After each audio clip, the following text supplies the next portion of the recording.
Let's open up this conversation. Professor Madhav Nalapur joining us on the broadcast. Sumit Peer is with us as well. Amod Kant ji is with us. Sharad Kohli ji is with us. Okay, and I'm assuming from an altruistic point of view that is all bona fide. Okay, I'm just trying to figure out, is there a cost? Is there another subliminal cost? May have nothing to do with this protest. So I'm going to go back to Sharad Kohli with the original example. Dr. Kohli, there may be a long-standing issue, environmental degradation, maybe poisoning of local water bodies, very serious matter. So people with a genuine grouse come up, okay? Then that creates a crowd. It perhaps creates a mob. Maybe some lumpen elements come in. It creates a volatile situation. In that volatile situation, something goes wrong because you're priming a tinder box, police firing takes place, people get shot, 40% of India's copper capacity is gone for the next 5 years till this date. Knowing full well these things happen, sir, how do we take a pause for the cause and step back, not to create the tinder box that is going to take us all down with it?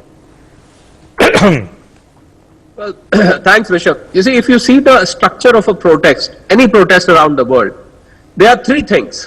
One is cohesiveness of the group. Second, a cause, which you just spoke of. There has to be a cause which is a pain. You're just causing the pain. And the third is funding. So when these three things combine, a protest comes forward. Cohesiveness is a very important aspect. The unity of the group, or togetherness of the group. There is an association, there is an organization, there is some kind of a union, whatever. Something has to be cohesive to bind them together. Now there is a fourth dimension to it, Rishabh. And my experience says, if you dissect the protests which have happened around the world, including India, the fourth dimension is politics. So whenever there is politics, you will find that these protests are difficult to diffuse, one. The economic cost is higher, two.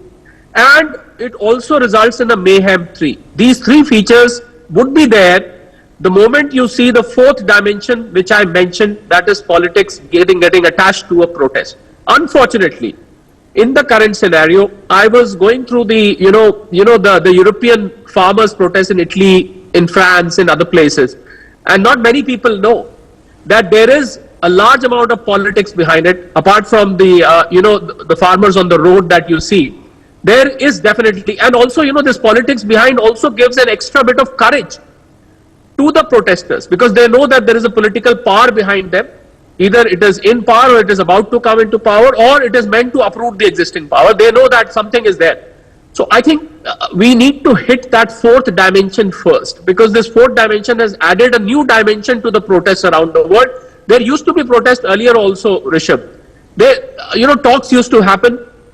The protesting organization used to come forward, government used to come forward.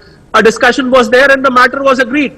But what I have found is that the touch of politics, the fourth dimension which I spoke of, this touch politics has brought adamance to the protest. It has brought that ziddi aspect to the protest. It has brought casualties to the protest, unfortunately. So I feel that economic cost, Rishabh, is growing because of this fourth dimension. 3,500 crores per day being the cost of last farmers' protest. And even this one is costing you something like 500, 600 crores a day. I think the best and the worst part is that the impact of the protest, Rishabh, is felt as far as 6 quarters after the protest happens. That is, it hits the GDP up to 6 quarters. Yes. Such is a long-lasting impact. Yes, so it will. Right.